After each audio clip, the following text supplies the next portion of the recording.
বেতন প্রেস ক্লাবে যাচ্ছি।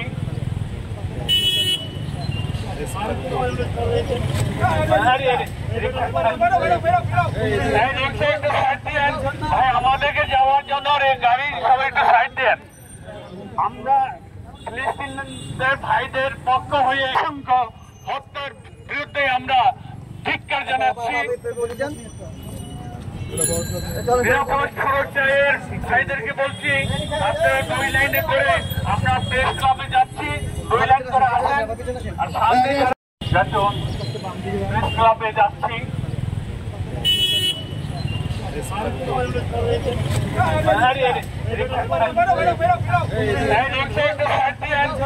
আমাদেরকে যাওয়ার জন্য তুমি এই নির্ভর পরপর ইসরায়েল বাহিনীর দ্বারা যে মুসলিম নিধন হচ্ছে, যে শিশু নারীরা নিধন হচ্ছে, আল্লাহ তুমি তোমার কুদরতি ক্ষমতা দ্বারা তাদেরকে ধ্বংস করে দাও। সমাধান অবশ্যই হতে হবে, দুইটা রাষ্ট্রই যেন ঠিক মতো সেখানে বসবাস করতে পারে। তার জন্য দ্বিরাষ্ট্রের যে ব্যবস্থার মাধ্যমে যে রাষ্ট্র গঠনের যে পরিকল্পনা সেখানে করা হয়েছিল, সেটাকে ইসরায়েল মেনে নিতে হবে। মেনে নিয়ে হামাস এবং আমাদের যে ফিলিস্তিনিরা আছে তাদেরকে তাদের অধিকার তাদেরকে দিতে হবে। এটা না দেওয়া পর্যন্ত এই বর্বরতা এগুলো কিন্তু মুসলিম বিশ্বের আসলে অত্যন্ত দুঃখজনক। এটা বলার মতো তো আসলে কোনো কিছু নাই। কারণ হলো যে তারা তাদের সামর্থ্য থাকার পরেও কিন্তু তারা কিন্তু এগিয়ে আসছে না। তো এটা কিন্তু আসলে একটা দুঃখজনক ব্যাপার। তারা যদি আগে আসতো, তারা যদি অন্তত প্রতিবাদটা সেভাবে করত এবং তারা সরাসরি সব প্রতিবাদটাও করতে পারত, কিন্তু তারা কোনো কিছু করতে না। তো এটা অত্যন্ত দুঃখজনক। এটা কেন যে তারা এটা করছে না, এটা আমি আসলে এবং ওয়াইসি যে কার্যক্রম সেটাও তো দুঃখজনক যে ওয়াইসি এত বড় একটা অর্গানাইজেশন, সমস্ত মুসলিম রাষ্ট্রগুলো সেখানে জড়িত আছে, কিন্তু তাদেরও কিন্তু সেরকম ভূমিকা কিন্তু আমরা দেখছি না। কি নির্মমতা, কি ঐতিহাসিকতা, কি পরিমাণ মানবাধিকার লঙ্ঘন, এটা বিশ্ব দেখছে, আমরা দেখছি, কিন্তু বিশ্বের বিবেক আজ লয়ে গেছে। আমরা দেখছি বিভিন্ন রাষ্ট্রের বিভিন্ন জনগণ, বিভিন্ন ব্যক্তি আজকে মিছিল করছেন, বিক্ষোভ সমাবেশ করছেন। আমাদের আজকে এই পরিস্থিতি দেখে আমরা ব্যথিত, আমাদের হৃদয় আজকে রক্তক্ষরণ হচ্ছে, আমরাও মর্মাহত। এই জন্য আজকে আমাদের এখানে আসা। তবে আমরা জানি এই প্রতিবাদ কিচ্ছু হবে না, কোনো লাভ নেই, তাদের কানে পৌঁছাবে না।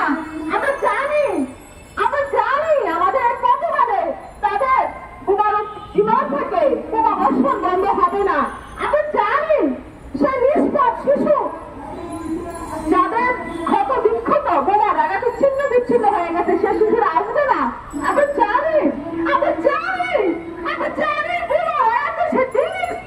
সে নারী যে মা আছে, লাশ হয়ে গেছে, সে লাশ আর ফিরে আসবে না। আমরা জানি তবু আমরা প্রতিবাদের জন্য এখানে এসেছি। আমরা এই প্রতিবাদ সভা থেকে আমি মুসলিম ভাই বোনদেরকে বলতে চাই, আমরা গত 30টি বছর এই কথাটা বলে আসছি, আপনারা যদি আল্লাহ দেওয়া দিন রাসূল সাল্লাল্লাহু আলাইহি ওয়াসাল্লামের দেওয়া শিক্ষার উপর প্রতিষ্ঠিত না হন, ঐক্যবদ্ধ না হন, এই হারানি রাজনীতি বন্ধ না করেন, আপনারা যদি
এসে তোমরা তোমাদের সন্তানকে রক্ষা করতে পারো নাই, তোমরা তোমাদের স্বামীকে রক্ষা করতে পারো নাই, তোমরা উপস্থিত করে যাচ্ছ।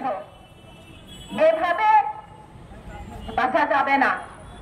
আজকে ফিলিস্তিন, আমাদের নিজের বাচ্চার বাচ্চা নিজেরা বাঁচতে হবে। কিয়ামত, কোরআন শরীফে খালি কিয়ামতের আলামত শুনেছি, পড়েছি আমরা। লোকদেরকে জিজ্ঞাসা করুন, এই ফিলিস্তিনকে জিজ্ঞাসা করুন, কিয়ামত তারা দেখেছে? যদি আমরা আল্লাহ তাওহীদের উপর জবাব জিনিস দেখবেন। তাহলে আমার বক্তব্য দিতে